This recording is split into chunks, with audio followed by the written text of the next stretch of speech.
My name's Tom Adams. I work at FutureBrand Worldwide, and my job is Global Head of Strategy. Well, it kind of goes without saying that people have to have the technical skill to do the work, and our business is brand strategy and design, so people need to be able to demonstrate they can do that. And then we look at their fit with our values, our organizational values, of which there are four. And more than anything, they need to share our sense of our purpose as an organization, which is to create a more positive future. And we're strong believers in the idea that brands can, through everyday decisions, influence a better future. And we want to work with people who share that belief. So we're looking for people who have an interest in their ability to affect, through small decisions, big impacts in the world. Well, we have an induction process. So we take people through what we think matters and how we work. And we have a global process, a way of working that helps us to work consistently across all of our businesses. And we work with some big multinational organizations who need us to be consistent. So we have that process. And then over time, I think people get to know our clients, get to know each other, and there's a sort of an organic development of belonging, which I think takes place over a year or 2 years, and people do tend to stay for a while. So I guess we're lucky, and it matters to us that people stay and feel like they're part of something good.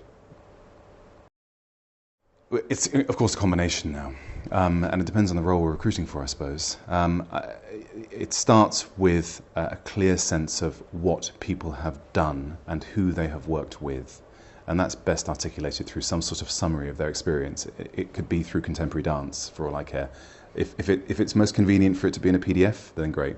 We quite often use LinkedIn, so people's CVs developed through LinkedIn is a really easy way to gather not just their own statements of their experience, but also recommendations from other people.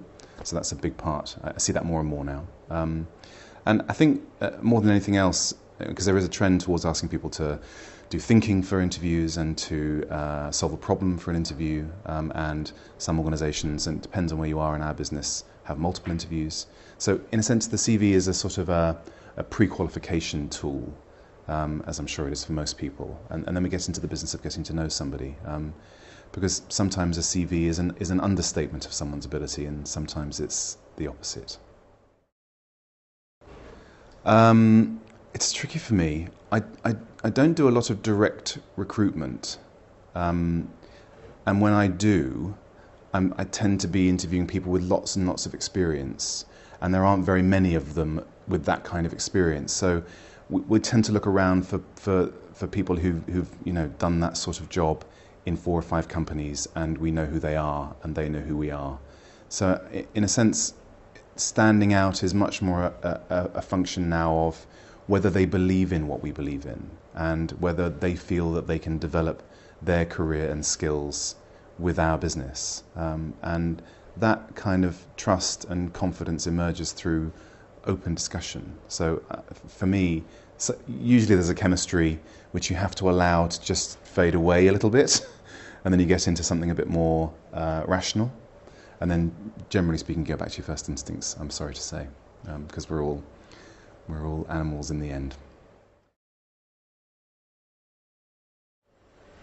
Interviewing is a rare skill, and I think that we assume always that people will be good at interviewing just because they're good at a job. And actually, I think you can sometimes succumb to wanting, as an interviewer, to please your interviewee, and it turns into a sort of an attempt to make them like you. And then you can have the reverse, which is a very serious and remote and critical interview style, because you feel like you need to demonstrate that you're a serious and thoughtful person.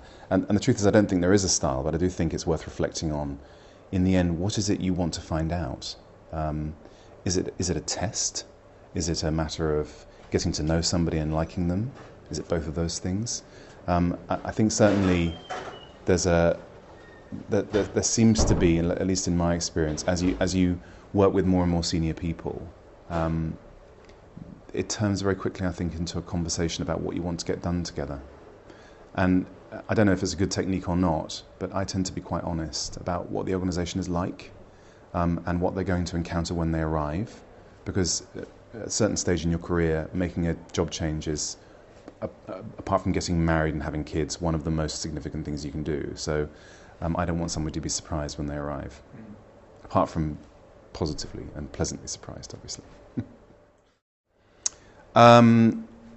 Yes, it is important for people to have a plan in mind. I started out with a plan, and then it very quickly went out of the window when I met some nice people and we decided to start a company together. And then we kind of, then in a way we were planning for the company's success. I'm always impressed with people who have a sense of where they want to go and what they want to achieve in their lives, and their ability to articulate the role for work for them in getting that done, and the role for the organisation in getting that done.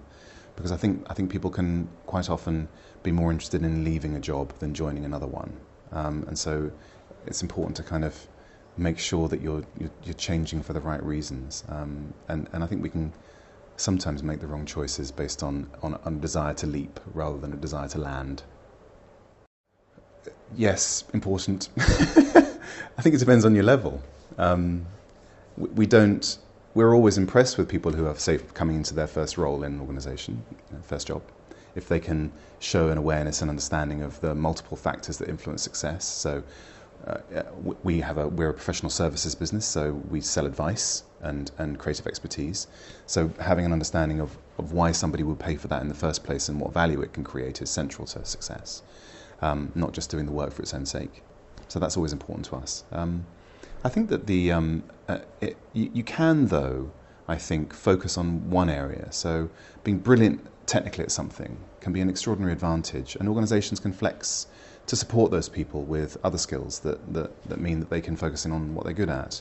And I think sometimes it can actually be a misunderstanding of personal development, that we have to become expert at lots and lots of parts of a job, just because that's what management theory tells us.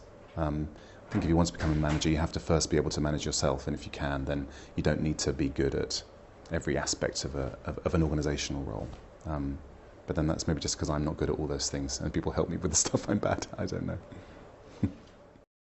Source LF are London's leading creative communications and media recruitment agency. Be sure to like our video and subscribe to this channel. Take the moment to watch another of our videos on screen now.